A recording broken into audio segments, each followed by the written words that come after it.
Boa noite a todos. Boa noite. Hoje é exatamente 9 de maio de 2023. Estamos nós reunidos para estudarmos a obra O Livro dos Espíritos. Nós estamos no livro 2, capítulo 6, intitulado Vida Espiritual. Nós iniciamos o item 257, subtítulo Ensaio Teórico sobre a Sensação dos Espíritos. Então nós vamos hoje dar continuidade ao terceiro parágrafo, tá bom? Vamos envolver a nossa Lígia, que irá fazer a nossa prece de gratidão. Mestre e amigo Jesus, agradecemos por poder estar mais uma vez aqui, em volta da sua palavra. E sabemos, Jesus, que você está aqui conosco. E por isso nosso coração se enche de alegria, de fé e de esperança. Agradecemos a ajuda dos amigos espirituais que tutelam essa atividade. E pedimos que todos nós tenhamos nosso entendimento ampliado e possamos aprender o que vai ser dito hoje aqui e transferir para o nosso coração, para o nosso sentimento, para que possamos realmente viver essas lições. Pedimos sempre a proteção e a intuição da Conceição, que bravamente leva esses grupos e esses estudos. Ser conosco, Senhor, hoje e sempre. Que assim seja. Uma irmã nossa, qual o nome dela, Lígia? Lígia vai já dizer. Andréa, que fez uma pergunta pelo YouTube. E aí a Lígia vai fazer a pergunta, nós iremos responder, porque foi agora, nesses últimos estudos que a gente está fazendo agora presencial, né? E aí, então, achamos por bem... sobre essa questão. Responder hoje, tá bom? Vamos ouvir a pergunta? André diz, em relação a essa questão do corpo físico, que nos é um empréstimo, como ficam os perispíritos daqueles que alteram drasticamente o corpo, com plásticas, modificações exageradas e até os que mudam de sexo? Isso é uma agressão ao corpo da atual reencarnação, não é? A gente reconhece os espíritos nobres pelo seu movimento de o corpo não interferir no espírito. O espírito sobrepõe ao corpo. Então, o que a gente tem que perguntar não é o fato de ter feito ou não ter feito a cirurgia, mas o que me levou a fazer, qual a minha intenção. Entendestes? A valorização da forma. Então, o que nós temos que aprender na condição de espíritos espíritas é aprender a valorizar o espírito e não a forma física. Então, se eu sou capaz de fazer todo esse movimento de cirurgias, eu tenho que me perguntar por quê? Qual o meu propósito em relação a isso? Quando você põe uma mama enorme, qual é o propósito? O que está envolvido nisso? Sexo. Se você aumenta seu glúteo, põe um bumbum enorme, o que está por detrás disso? Sensualidade, sexo. Existem cirurgias plásticas que são corretivas, né? Às vezes a pessoa tem uma mama muito grande, ela sente dores nas costas, ela precisa diminuir. Há cirurgias plásticas necessárias por conta de acidentes, por conta de queimaduras, é necessário reconstituir. Às vezes a pessoa tem um câncer, retira uma mama, ela precisa reconstituir. Mas nós sabemos que hoje a estética no nosso Brasil, no nosso planeta, movimenta bilhões e bilhões e bilhões de dólares. Com essa busca incessante que nós temos, dessa valorização à forma e ao sexo. Então, o que eu tenho que pensar não é pelo fato que eu cortei ou mudei alguma coisa no meu corpo que vai mudar meu perispírito. Não, gente, não vamos pensar assim. Eu tenho que pensar qual foi a minha intenção quando eu fiz isso. Por Por que eu fiz isso? Porque é a minha intenção que vai me comprometer. É a minha intenção que está me escravizando. Entende o que eu quis falar? Então tudo na vida se pergunta, qual a intenção? Porque eu sou capaz de dar uma cesta básica para alguém. Mas o que vai pesar não é a cesta, é a intenção que eu estou dando à cesta. Porque eu posso estar dando uma cesta e pousando para foto para colocar na rede social. Eu sou uma pessoa muito boa. Acabou. A cesta básica não vale, porque é a intenção que está por detrás de tudo. Então, tudo na vida da gente é a intenção. O que a gente aprende em espiritismo é que quanto mais evoluído o espírito, menos a matéria tem influência sobre ele.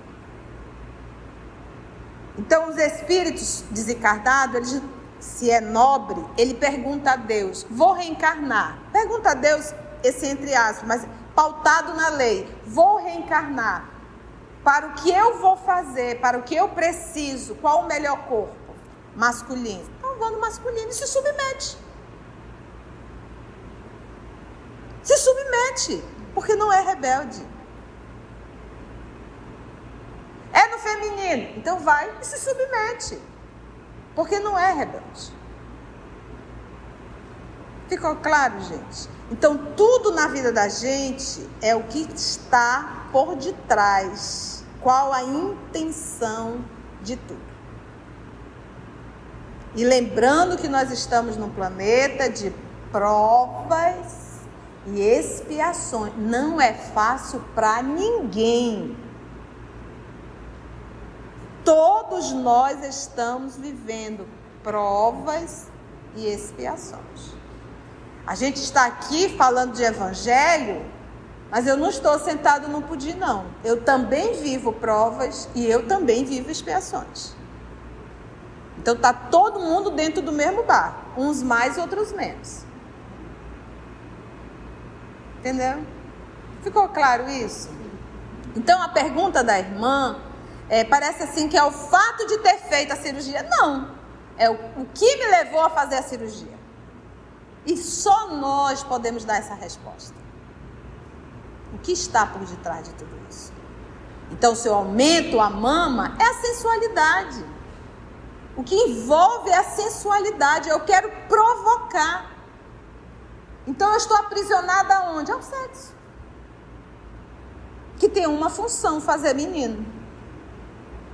Ah, tia, te resolve tu com Kardec, tu com os espíritos, eu não vou mudar. Está muito claro, a função do sexo é procriar, gente. Só isso. Ou tudo isso. Que é um departamento divino. Vamos lá? Continua Kardec. A experiência nos ensina, por ocasião da morte, o perispírito se desprende mais ou menos lentamente do corpo. Durante os primeiros instantes, o espírito não encontra explicação para a situação em que se acha. Então, aqui ele está mostrando o processo da desencarnação. O que é que a gente aprende nas obras de André Luiz? André, não existe uma desencarnação igual à outra. Porque cada um de nós é uma individualidade e uma mente específica. Ainda há pouco falamos de uma palavra chamada intenção. Então, tem 20 aqui. Os 20, caiu aqui, vamos supor que teve um terremoto, desabou tudo, caiu tudo. E aqui estavam 20 pessoas. Cada uma desperta de forma particular. Uns irão despertar aqui mesmo, agoniado. Outros não vão nem saber o que aconteceu, já vão acordar em outro lugar. Entendeste? Cada um é cada um. Cada um é cada um. Então, não posso dizer que o fato que aqui teve um terremoto e que todos aqui estão nesse mesmo ambiente tentando se salvar. Não viaja. Não é assim. Ah, mas fulano falou, tá errado. Porque cada um de nós estamos num grau e num nível de evolução específico. Tá? Então, obviamente, aqueles que são muito materializados, muito agarrados à forma, eles vão realmente estar ali vinculado ao corpo. Porque foi um acidente, lembra? Mas os 20 que estão ali, não é um acidente. Não é um acidente. Estava na programação. Então, cada um vai despertar conforme aquilo que semeou.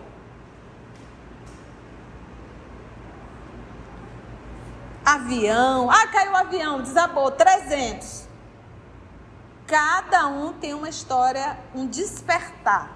Então, olha o que ele diz. A experiência nos ensina, diz Kardec, ou seja, de tudo aquilo que ele já conversou com os espíritos, no trabalho que ele realizava na sociedade espírita, por ocasião da morte, o perispírito se desprende mais ou menos lentamente do corpo. Então, vamos lá. Para que o perispírito se desprenda rapidamente, eu fui um ser que vivi mais a vida material ou mais a vida espiritual? Vocês concordam com isso? Agora, para dificultar o meu processo de desenlace, eu vivi muito mais uma vida espiritual ou material? Todos nós sabemos disso? Sabemos. Todos nós vamos desencarnar? Vamos. E por que a gente não põe isso em prática?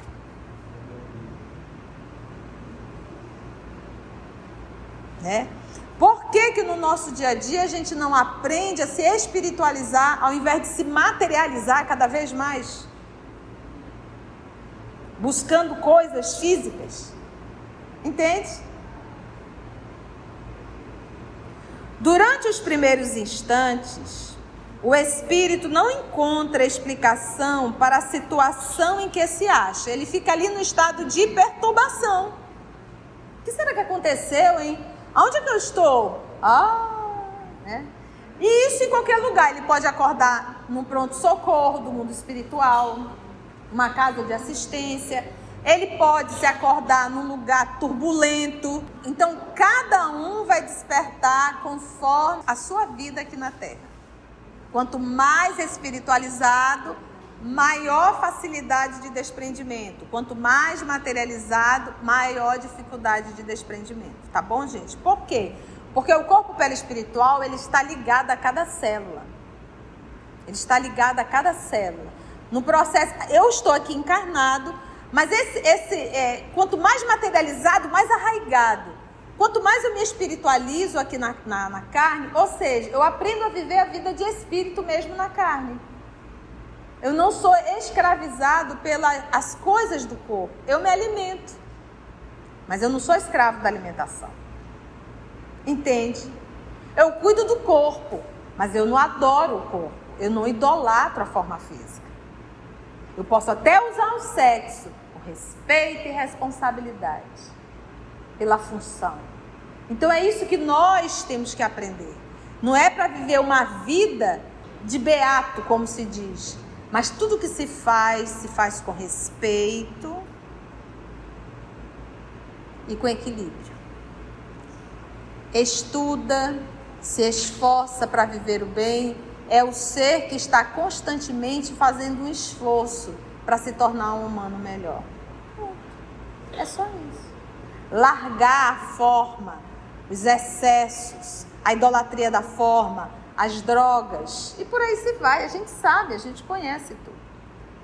Então isso faz com que se torne muito denso. Então no processo da desencarnação fica muito difícil esse desenlace. E quando a gente começa a fazer isso aqui, alguns pontos vão até afrouxando. A gente vê isso na obra Paulo Estevam. Paulo, Saulo de Tarso, o doutor Saulo de Tarso, um homem firme, um homem que valorizava as coisas, o poder, o dinheiro, a posição, um homem muito terra-terra. Quando ele se converteu ao cristianismo, se vocês vão perceber, Paulo era médio? Não, ele não era médio. O médio, ele tem uma predisposição orgânica. Mas Paulo começou a ver, sim, porque ele mesmo no corpo, ele conseguiu afrouxar esses laços, vivendo uma vida muito mais espiritual, e aí ele passou a ter um contato com o mundo espiritual. Não era uma predisposição orgânica, foi uma conquista dele. Entende? O médium diz, o médium é um espírito evoluído? Não, ele tem uma predisposição orgânica. Por isso que tem médium moralizado e médium imoral. Que é uma predisposição orgânica. No caso de Paulo, não era uma predisposição orgânica. Ele desenvolveu a sua espiritualidade. E ele passou a ter um contato muito maior com o mundo espiritual. Entendeu? Ela fala da perturbação espiritual. Porque cada um de nós temos um inferno particular. Então vamos dizer que você é uma pessoa extremamente agarrada a seus filhos. Extremamente agarrada aos filhos. Vamos supor, você desencarna.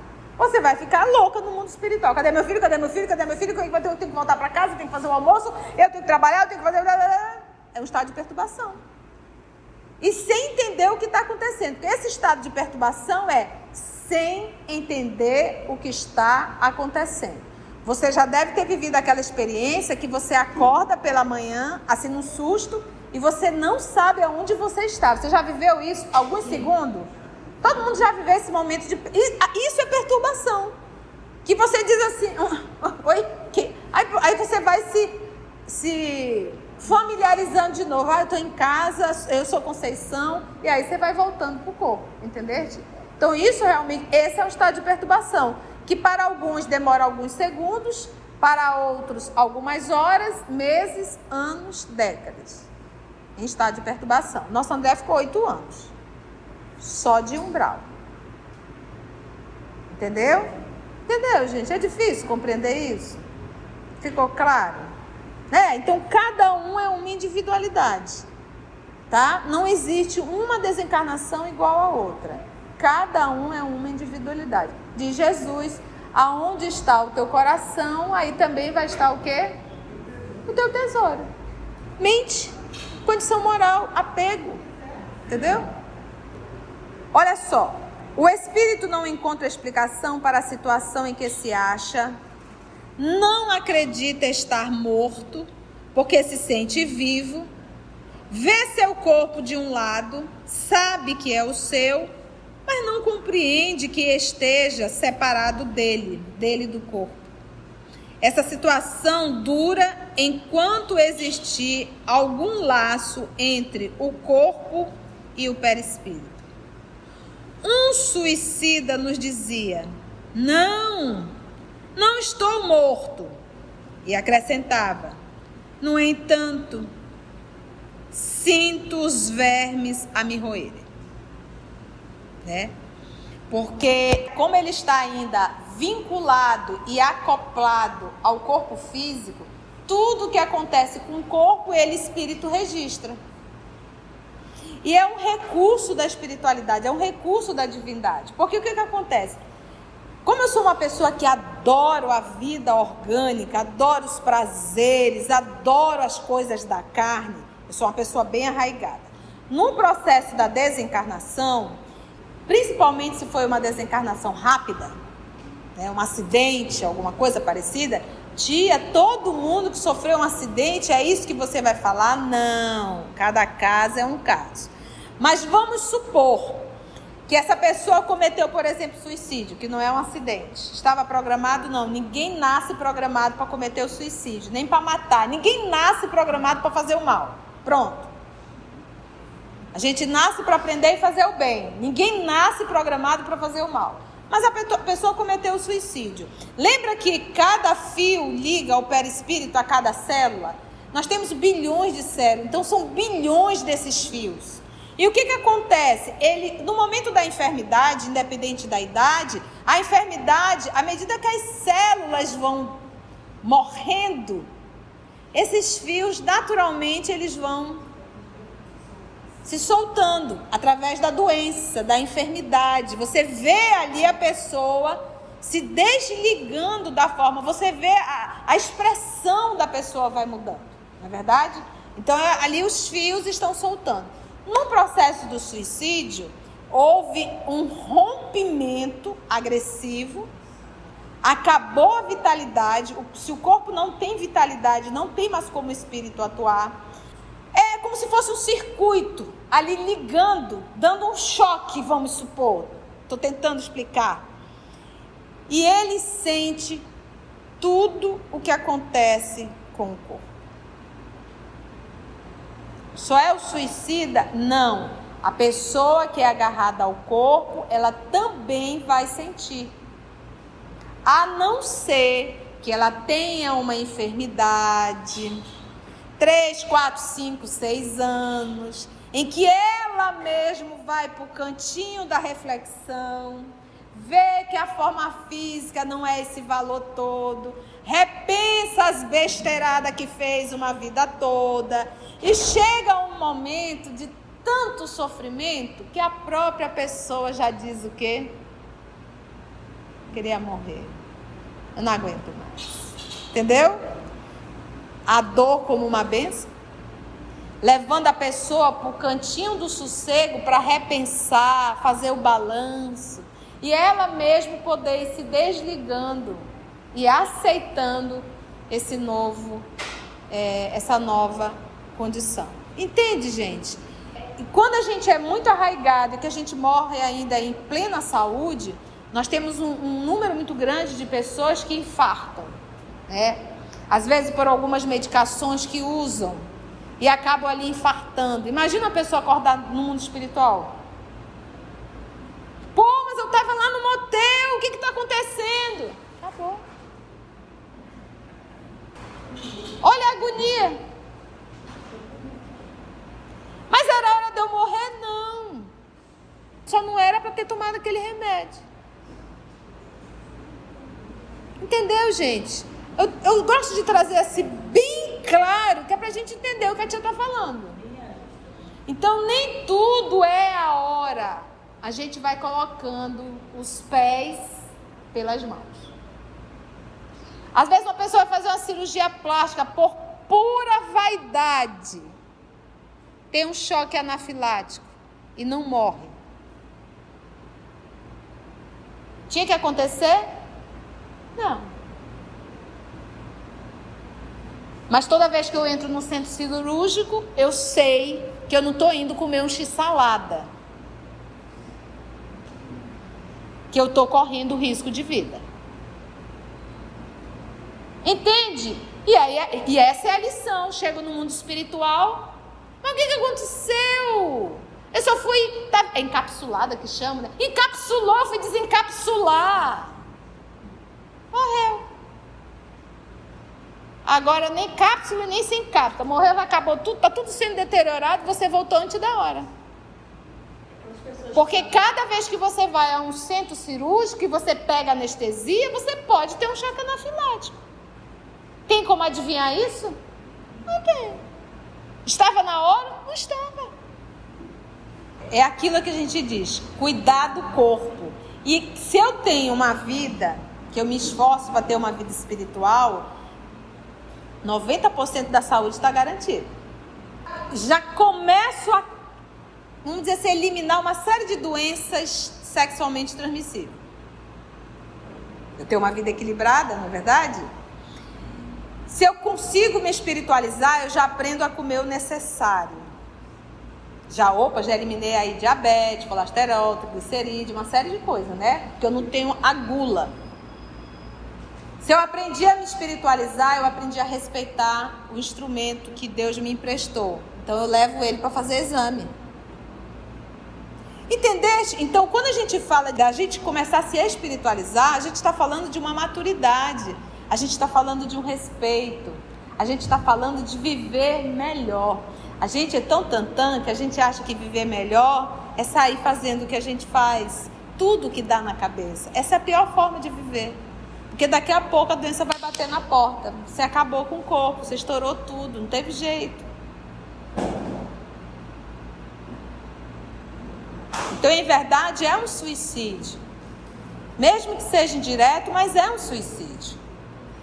Entendeu? E aí a gente volta antes do tempo. Ora, seguramente os vermes não roíam o perispírito e ainda menos o espírito, mas apenas o corpo.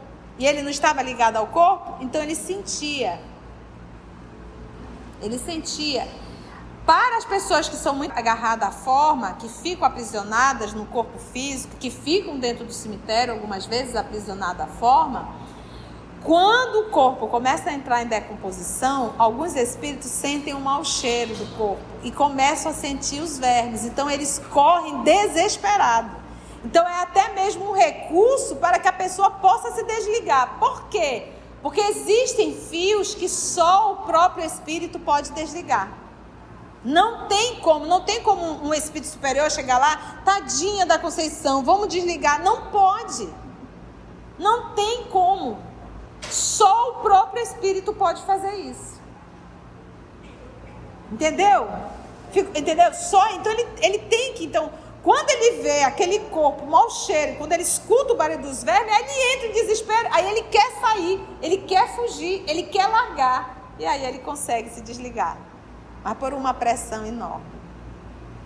Eu não sei como isso soa na cabeça de vocês, mas eu acho tudo tão lógico. Cada vez que eu estudo, eu digo como a gente é leso, né? Né que a gente é leso? A gente é muito leso. Porque a gente tem certeza que a gente está fazendo tudo certo. E a gente quase sempre está fazendo tudo errado. E aí mais uma encarnação, mais uma vez nós perdemos. Né? Como, porém, não era completa a separação do corpo e do perispírito, havia uma espécie de repercussão moral, entendeu? Então, como havia ainda uma ligação, ele sentia, que transmitia ao espírito a sensação do que se passava no corpo. Porque quem está ligado? O perispírito está ligado ao corpo, mas ele está ligado por quê? Porque o espírito idolatra a forma. A culpa aí não é do perispírito. O perispírito não tem culpa nenhuma. É o espírito. O ser pensante. Quem pensa é o espírito. Tá difícil, gente? Que transmitia ao espírito a sensação do que se passava no corpo. Repercussão talvez não seja o termo adequado, pois poderia dar a ideia de um efeito muito material. Era antes a visão do que se passava com o corpo, ao qual o perispírito ainda continuava ligado, o que lhe causava a ilusão que ele tomava por realidade. Assim, não se tratava... tia, mas só que é ilusão, então eu já sei. Se eu estiver numa situação dessa no mundo espiritual, eu vou dizer, é só ilusão, é só ilusão. Te ilude não. Isso não vai dar certo. O que dá certo é a gente se desvincular aqui na Terra, tá bom? Assim, não se tratava de uma vaga lembrança, já que em vida ele não fora roído pelos vermes. Era uma sensação atual. Isso mostra que deduções se podem tirar dos fatos quando atentamente observados. Durante a vida, o corpo recebe as impressões exteriores e as transmite ao espírito por intermédio do perispírito. Então vamos lá. Eu amo vatapá. Eu, corpo, como vatapá. Quando eu como vatapá, como eu gosto do sabor dele, registra em mim uma sensação que me provoca uma emoção.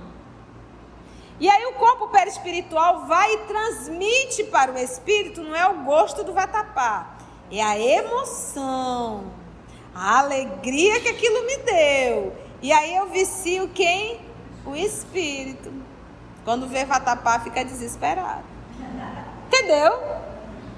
Entendeste como é que é? Então não é que o espírito ama vatapá. O espírito ama aquela sensação que o vatapá me traz. Aí tu pega o vatapá e transfere por aquilo que tu idolatra. Entendeu? Esse é o vício. Para tudo. Para tudo. Então, vamos pegar a dependência química, né? O organismo registra, fica aquilo que eles chamam de barato, que eu acho que é caro que só. Ele transmite para o espírito e o espírito entra ali no estado de nossa, que legal. Só que aí nós temos dois pontos. Às vezes ele, o espírito, sabe que aquilo está matando, que aquilo faz mal, mas o organismo já está viciado. Ele, por mais que ele queira, o organismo, tem casos, gente, que a pessoa cai no chão de dor. Você toma cafezinho de manhã? Cafezinho preto? Se você não tomar, o que você sente? Dor de cabeça, a grande maioria. Né? A dorzinha de cabeça que eu não tomei café. Tem gente que vai fazer exame de sangue, já leva o cafezinho. O nome disso é o quê? Dependência química. Da cafeína. A dor é o organismo dizendo, eu estou precisando da química. Entendestes? Aí é um trabalho mais complexo ainda. Mas quem fez a escolha de experimentar a química foi o espírito, não foi o corpo. O espírito leso, porque a gente é leso, realizamos essas escolhas que vai virar uma verdadeira prisão para todos nós. Viver é breve, é muito rápido para a gente perder a alma. Então vale a pena, mas vale a pena mesmo o sacrifício. Porque, como diz Emmanuel, é só uma hora para a gente perder uma eternidade. Não é verdade? Dá para ir mais um pouquinho. Isso mostra que deduções se podem tirar dos fatos quando atentamente observados. Durante a vida, o corpo recebe as impressões exteriores e as transmite ao espírito por intermédio do perispírito, que constitui provavelmente o que se chama fluido nervoso, que era outro nome que dava. Uma vez morto, o corpo nada mais sente, visto não haver mais nele espírito, nem perispírito, corpo físico. Desprendido do corpo, o perispírito experimenta a sensação, mas, como já não lhe chega por um conduto limitado, torna-se agora geral. Porque o que acontece? Se por um acaso aqui cair uma pedra na minha mão, eu estou encarnada, tá? O corpo sente a dor na mão específica e o espírito diz, bateu minha mão. Que é o espírito que diz, reconhece que foi na mão. Se eu estou desencarnada, os fios não estão totalmente mais acoplados, eu não sinto mais a dor no dedo, eu sinto a dor em todos os lugares. Gente, a dor física é moleza. O que mais dói é a dor moral. É desesperador. Você só quer correr. Você quer fugir de si mesmo. Você quer poder se esconder de si mesmo. Isso é a dor moral. Entende? Isso é a dor moral.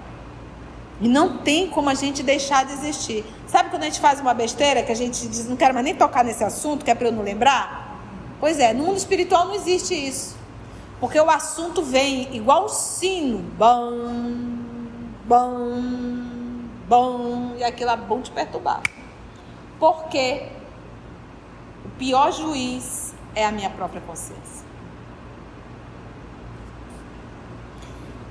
Ora, não sendo o perispírito, na realidade, mais do que um simples agente de transmissão, pois é o espírito que possui a consciência, deduz-se que, se pudesse existir perispírito sem espírito, aquele não sentiria mais que um corpo morto. Então, o que ele está querendo dizer? Então, vamos lá. Eu tenho aqui um corpo físico, grosseiro, material, feito de fluido. Tá? Eu sou um espírito, um princípio inteligente do universo. Eu sou um espírito e não tenho absolutamente nada a ver com esse fluido material composto da matéria grosseira que é o corpo físico. Então eu preciso aí de um intermediário, alguém que consiga falar a língua do corpo material e a língua do corpo espiritual. Esse é o intermediário, por isso é que ele é um semimaterial. O corpo pensa, o perispírito pensa, o espírito pensa. Quem é que tem vontade? Quem é que tem os vícios morais? O espírito. Se por um acaso o espírito deixar de existir, o perispírito será igual ao corpo físico. Porque ele não pensa. Ele é só matéria. O perispírito não pensa. Todos os arquivos é do espírito. As sensações o corpo perispiritual sente, ele capta. Mas as lembranças é do espírito. Então, é o espírito que precisa ser trabalhado. Sou eu o espírito. Aí, voltando à pergunta da nossa irmã. Como é que fica o corpo perispiritual fazendo essa cirurgia? Quem deformou o perispírito não foi a cirurgia. Quando a cirurgia aconteceu, o perispírito já estava adoecido. Entendeu? O que adoece o perispírito é a intenção, é o espírito. Lembra? Vamos pegar a obra de André Luiz, A Libertação, o Augusto, Lígia, que trata do psiquiatra, que ele ficou viúvo e casou com aquela menina mais jovem. E a jovem era uma jovem até bonitinha, tadinha. Quando ela sai do corpo, no momento do sono, pensa no capeta. O capiroto mesmo. O André Luiz se assustou. Então, ela era uma pessoa extremamente sensualista. Tanto é que ela casou, foi por interesse, porque ela era bem mais jovem. Bem mais jovem. Entendeu? Então, a intenção dela, o que é casamento para ela? Casamento é acordo, é interesse. O que me importa é isso aqui, ó, din-din. É uma pessoa moralizada? Não, é um monstro. Logo, o corpo perispiritual estava um monstro. Entendeu? E deforma. Então, não foi a cirurgia que deformou, mas o ser espiritual que eu sou, que me leva à escravidão da forma. Tia, uma vez o corpo perispiritual estando deformado, ele pode ser reconstituído? Pode. E quem ensina a reconstituir? Jesus. Porque o nosso corpo perispiritual, gente, não é lá essas coisas não, tá? Sinto falar. Mas através da vida que nosso Senhor Jesus nos ensina, aí sim, fazei brilhar a vossa luz. E Ele é o modelo e guia. Aí sim o nosso corpo perispiritual vai criando uma forma de anjo, vamos dizer assim, que não assusta mais a ninguém. Porque a nossa essência é divina. Toda vez que eu decido ir contra Deus, eu me destruo.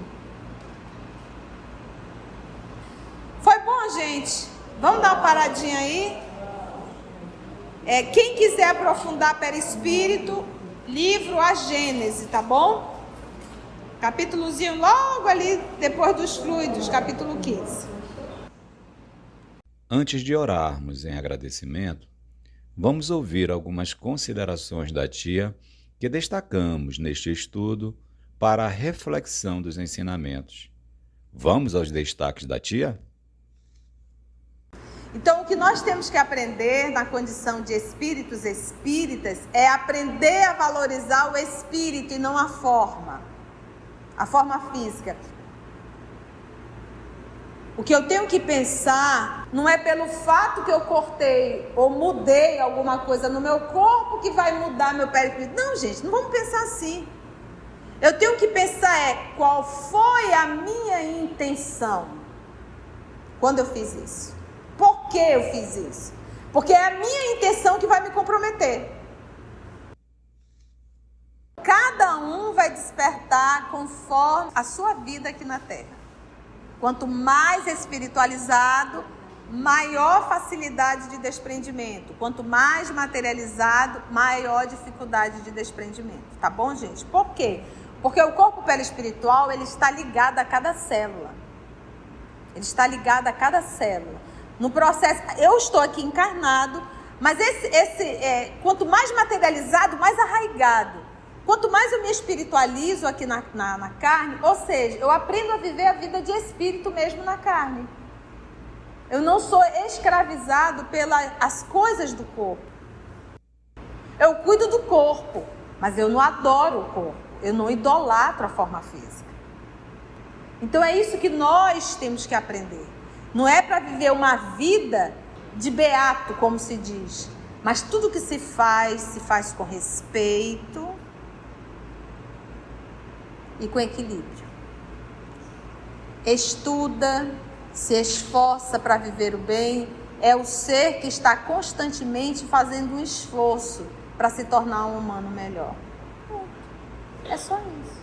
Largar a forma, os excessos, a idolatria da forma, as drogas, e por aí se vai. A gente sabe, a gente conhece tudo.